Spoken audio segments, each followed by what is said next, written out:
Illinois Stories is brought to you by the Corporation for Public Broadcasting and by the support of viewers like you. Thank you. Hello, welcome to Illinois Stories. I'm Mark McDonald in Adams County near Loraine. And if you listen very carefully, you can probably hear some humming in the background, and that is because we're in what's called a bee yard. And Bernie Andrew, who lives not too far from here, near Loraine, has been named Beekeeper of the Year, by the way, keeps about 100 colonies of bees and has been keeping bees for about 40 years. So no better place to come to learn about beekeeping than right here in Adams County. The first thing I'm going to do is ask Bernie to help me put on this protective gear, because he tells me that bees don't like sunglasses. They don't like the color black, so I got to get this covered up and also get the rest of me covered up. It's a little disconcerting, Bernie, being here with all this humming and stuff, but I think, does that go on first? Yes, okay. Goes on first. Okay, like so. And over the head, good. Over the back. Okay, thank you. I feel a little better, and then this will protect my arms. This is just a heavy cotton or something, right? Okay. What am I doing here? Here okay. The arm. Oh, there it is. Okay, I got it. Okay. I'm not too stupid. Okay. So, Bernie, I noticed you don't have one of these jackets on, though. You don't need that. I have white on, and basically it's the same thing what you got. They do not like dark colored. They do not object to white that much. So. Okay. And of course, you've been doing this 40 years. I guess you regularly get stung, but you're not afraid of it, are you? I just don't get stung near as often as you think I might. And it doesn't. I mean, you don't mind. It's just part of the job, right? I don't like to get stung, but it's like everything else. You learn what to do and what not to do. It's difficult. I'm almost there. Before we go over to this bee box, I guess that's what you call it. I think I can do this. I've been doing this since I was a little boy, and I think the zipper is going to work pretty much the same way. A little bit of Velcro involved in it too. As anything else. If I can find that's the problem. The bottom. There it is. There's the bottom. Okay. Well, Bernie, it's not going to. Oh, there it goes. Okay. All right. Okay, take me over here. Where are we going?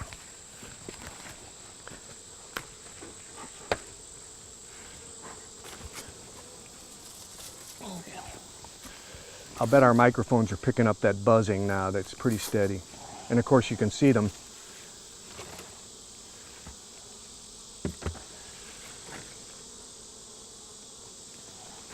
This is one of, what, 100 colonies that you have? But we don't keep them all in one place because there's not enough food supply for them in this country. Oh, I see. That was a telescoping lid.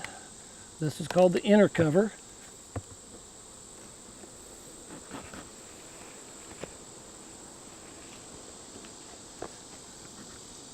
We're looking for some. Okay, what's the smoke for, Bernie? It does two things. Number one, the bees live on pheromone. That's odor. It interrupts their pheromone, their odor, so they don't know what exactly is going on. Also, it's just like us. They think their house is on fire. So the first thing they're going to do is go down and fill their bellies full of honey, thinking it might be a day or 2 or 3 days before they get to their new location. Oh, okay. Now this is a super. It is only partially full. Okay, now when you say super, what does that mean? That's a shallow box we're going to keep the honey in. So the bees come into the box from the bottom, and then they work their way up? Right. And is this where they produce the honey, the actual syrup or the syrup or whatever it is that they make? Okay, this is where they store the nectar. They store nectar up at the top. Nectar, yes. Okay. And the nectar, with their own body enzymes, as they mix it together, is what turns into the honey. Okay, now this box here is ready to harvest. And how do you know that? I can see the frames are drawn out, and I can look down in there and I see there's honey in there that has a wax cap over it. Do they produce what looks like a honeycomb as well? They the bees produce do everything in there except the wood. that? You provide them the frames and they make the rest of it, huh? We give them a starter foundation, and I'll explain that over in the honey house. Okay. So we have a fairly good box of honey here. In this shallow, plumb full, should be 40 pounds of honey. Wow. Okay, now I want to set the box on this little stand. And we're going to cover it right now. Okay, and then you smoke them a little bit. That calms them down, huh? Mm-hmm. Okay. And it's a sticky business because everything you touch is sticky. Okay, you just knocked a bunch of bees off there. Right. Yeah. They didn't seem to mind. No, they'll go back in the hive. Now, in doing a hive inspection, we're going to look inside the hive. This is their home. This is what we call the brood chamber.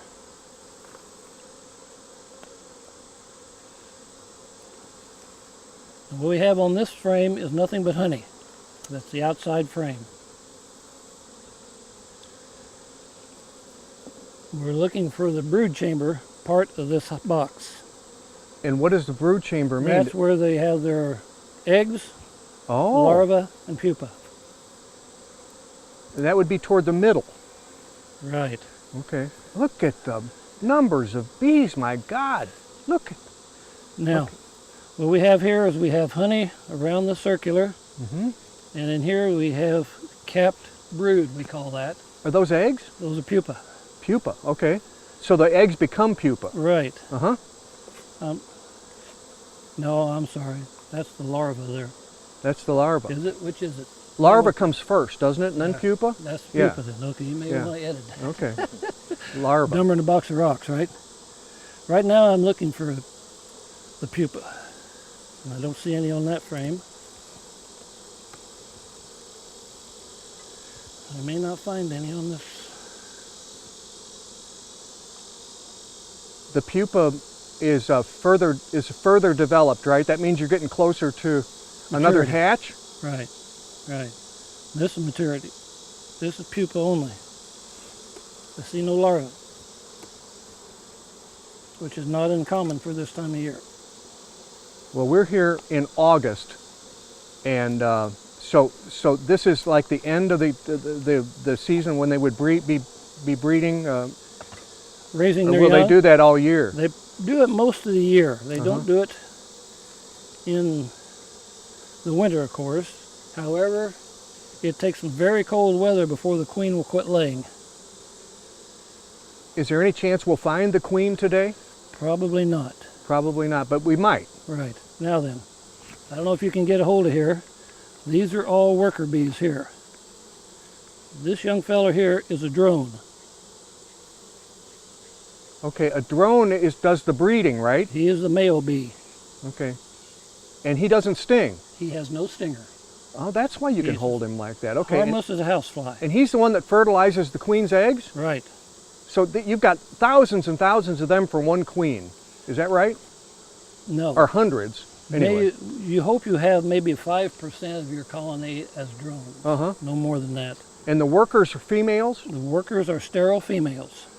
And they do sting? They very much so, they do sting. Can you point out one of those? I mean, not pick him up, but pick her up. But can What? you point out those A worker? workers? Yeah. Oh, you can pick one up. Those are workers. Those are Those are females, and they workers. sting. And she's trying to get her stinger out right now. Yeah. Well, I hope you're a lucky man. Wow. And I just got stung right there on the knuckle. Can you see the stinger in there? Yeah, I do. Now then, you do not want to pinch that and pull it out. No? You want to take your fingernail or scraper and scrape it off. Because on the end of that stinger is two little bags. And those bags contain the venom that causes the pain. If you grab a hold and try to pull it out, you actually squeeze those two little bags and squeeze all that venom Right directly into you. Into you. By scraping it off, you're still going to get enough venom to be painful. Yeah. But you don't get it all if you get it off No. quick enough. Very, very smart. Okay, Okay. what are we looking for now? Well, I was looking for the larva, and here's a larva cell that's just about ready to be capped. At 10 days they're capped. Okay, capping means what? They go from the larva to the pupa stage. Oh, okay, all right. Okay? So basically we've seen everything we can see in You this. have a healthy colony here. This is not doing bad. Wow. And they certainly don't look underfed. Okay. What are you looking for now? Well, there's nothing on this frame but honey. Okay. And this is a brand new box this year, so everything, I paint a different year for each, on these are painted, Yeah. so I can keep track of how old the frames are. Yeah. The wax in these are sort of like a sponge. I try to rotate frames about every 5 years because the insecticides, herbicides, anything you don't want gets collected in the wax. Uh-huh. So if you rotate it out, Uh-huh. granted it don't get rid of everything, but it helps keep your wax clean. Okay, a little more smoke, calm We're them done down here. a little bit. Now, all of these boxes that we see will be similar to that one. That one's newer, but they'll all be doing the same job, right? Right. The bees go out, they're pollinators, so they're gathering up this pollen. They bring it back in and they go in at the bottom here. You can see where they go in. And Bernie, you showed me when they come back to the hive, some of them have a colorful substance on them, and that's the pollen that they've gathered up, isn't it? Yes, and different colors for different nectar sources. They bring back pollen and they bring back nectar. Pollen. And you need both of them to produce the honey. The bees need both of them to live. Uh-huh. They only use the nectar to produce honey. Only the nectar. Okay. And if we opened up these other boxes, we would see the same thing. Would we see just as the same number of bees? Hopefully. They kind of self-limit their numbers, I guess, and would they ever go from one box to the other? Or do they do that? No, they will not do that because here's that pheromone. Yeah. They know home. They know home, they know okay. location. They say you could move bees either 2 feet or 2 miles. Because they'll always go, if I take this box and set it 10 yards over here, the bees would all come right back to this location. Okay. Now, if we could find the queen bee, where would she be? Which level would she be in? As we went through this one, she'd be in the bottom box. She'd be in the bottom box, and Now, we're not going to look any further for her. Now look here, see them? Yeah, they look like a river. They look like a river of bees. They're going to all crawl up in there. And they're all going to move up. They know they can smell right where they need to go, can't they? Right. Remarkable. Now then, we've got a box of honey here. We want to harvest the honey. So you may want to get in a different location because I'm going to blow these bees that away. Okay. In fact, I'm going to go ahead and lid them up because we're done here.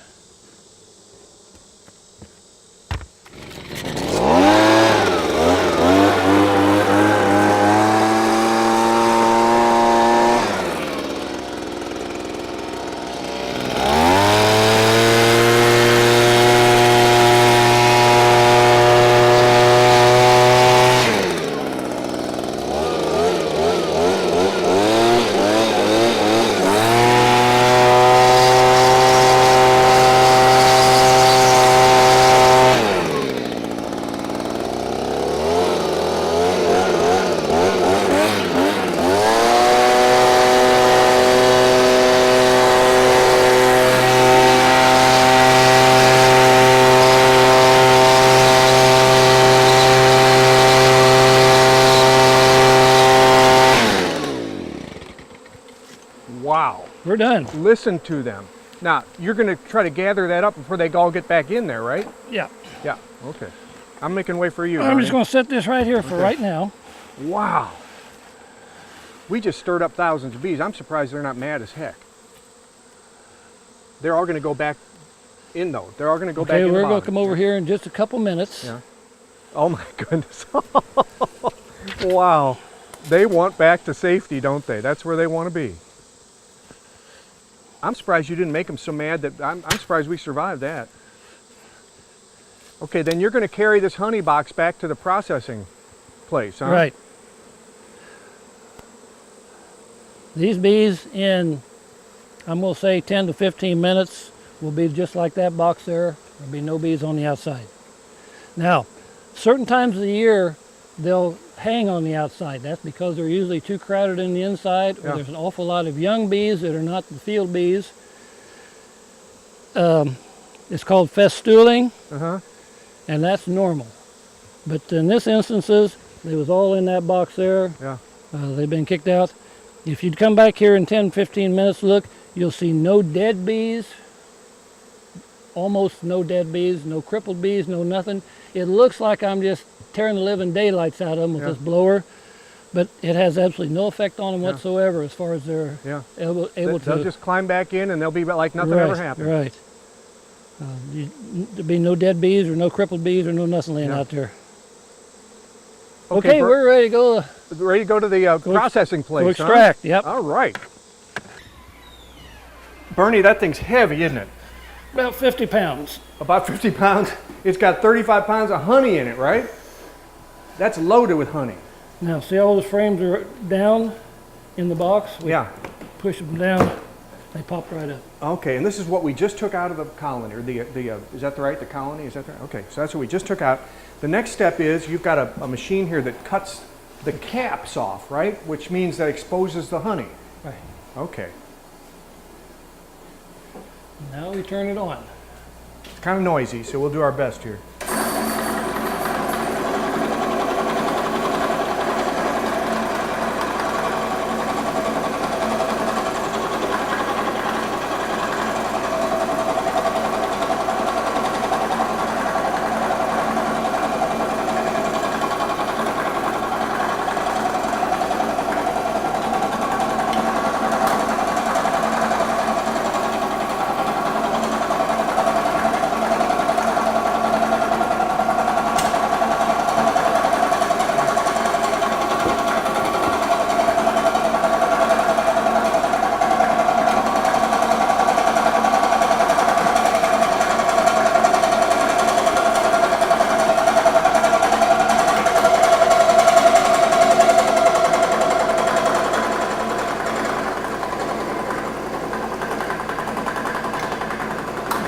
That's ingenious, and then leaves the frames right in line there, and they've got they have the honey stored in there, and the caps have been cut off. And what are the caps worth anything? Can you use that material for anything? Okay, the cappings falls down below in that auger. Yeah. That is wax and honey. Okay. What we're going to do now is we're going to get every bit of that back in use. The auger, we'll auger it up into a wax melter separator. Okay.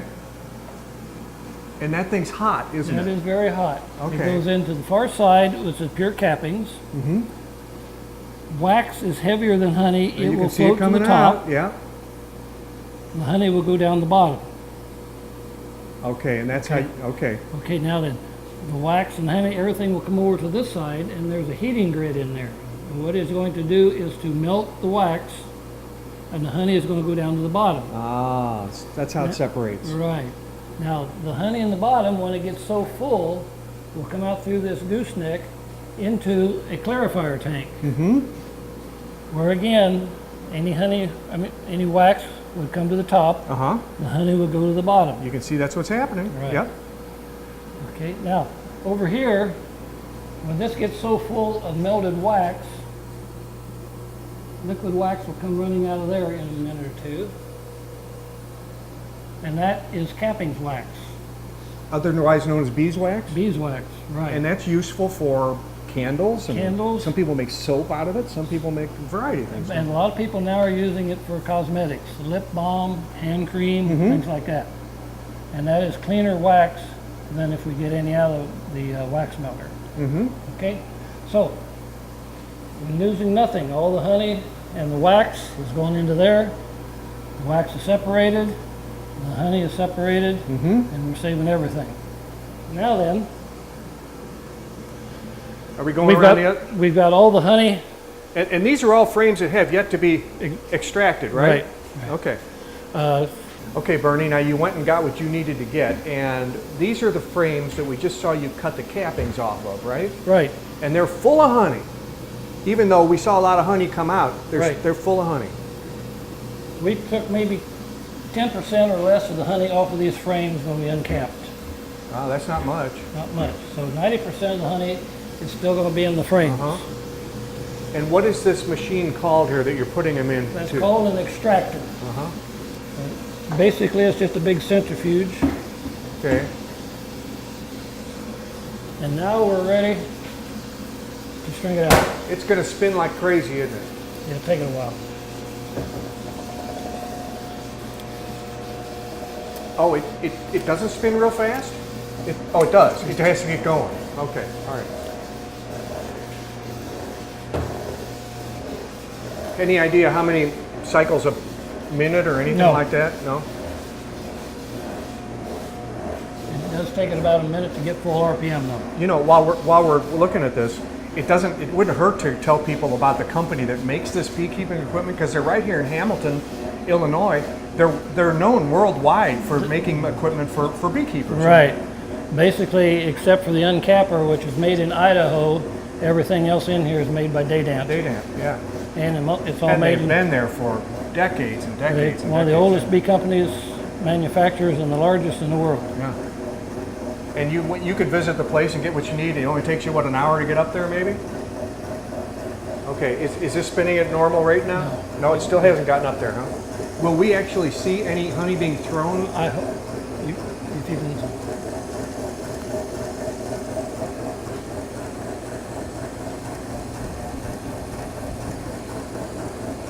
Okay, now, let me close the lid, Okay. because believe it or not, that wind will slow it down. Okay. So we close the lid, we'll get going full RPM, and then we'll open it back up again. And then where will we see the honey when it starts getting thrown out? Where will we It'll see be it? on the other side. On the other side? Let's go over there now. Unless we need to do anything here. No.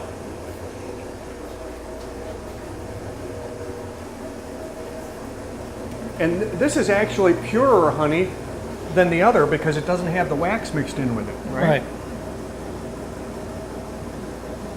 Yeah, it's going to take it over. Oh, I see it dripping anyway. It's starting to drip. If I put my finger under that, would it taste good? You better. Is it safe? Here Oh, it there it comes. Look at it. Wow. It doesn't get any fresher than that, does it? Pure honey. Oh, it sure is. Now, when that sump gets so full, it'll trigger a float switch, and it'll pump it over into our storage tank in the next room. Ah, okay. All right. So in your next, and that's where you have the big storage tank. Right. Okay. Well, okay. Now we see this is this a steady flow here? Is this what it will does? it'll be that way for about 3 or 4 minutes. Okay. Good. Well, let's go in and see your storage tank. Okay. So, here it comes. There it is. Boy, that's beautiful. Golden honey. Is it different colors, different times of the year, Brian? Well, the color and the flavor all depends on the nectar source. But usually in the spring it's a little lighter color, and later on in the fall it does get darker rather. Buckwheat And that's honey. because they're collecting different kinds of pollen and nectar, right? Right. Buckwheat honey is usually very dark. Locust honey is very, very light. It's the time of year. Yeah. Now, with your 100 colonies, how many times will you fill up this storage bin a year, or do you even keep track? Well, year is totally different. Now, I had it full already, as you can see. That's a 250-gallon tank. Yeah. And right now there's a little over 100 gallon in there again on the second fill up. Yeah. Due to the drought, I doubt if we fill it the second time. But it's possible. It's possible. Yeah. Would you say our foray today into the woods to collect honey, was that a successful one? Did you get as much as you expected to get? For today, I got 1 box, and no, a good harvest like that, I would get 20 to 30 boxes, but I have already harvested most of my honey already, so We lucky to find one good box we could bring back here. And Yeah. So you were kind of saving that for us. I was saving that for you. You won't collect a lot more honey this year. Probably not. Under normal conditions, yes, but this year it's rather dry. Well, listen, this has been a great education, and I know you love doing that because one of the things you not only are a beekeeper, but you also are an educator, aren't you? I try to be. And you try to do as much of that as you can. I try to. I love giving bee classes. Yeah. Okay. Well, let me just walk over here and close this program because Bernie Andrew opens his operation here to the public once a year, calls it an open house. And if you want to learn more about beekeeping and talk to the expert himself, you can do that on Sunday, August 27th from 1 to 4. And if you wait till next year, he'll do it again next year. With another Illinois story near Loraine in Adams County, I'm Mark McDonald. Thanks for watching.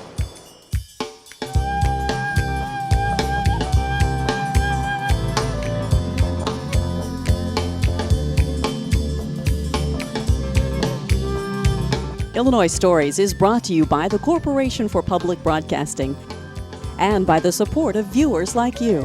Thank you.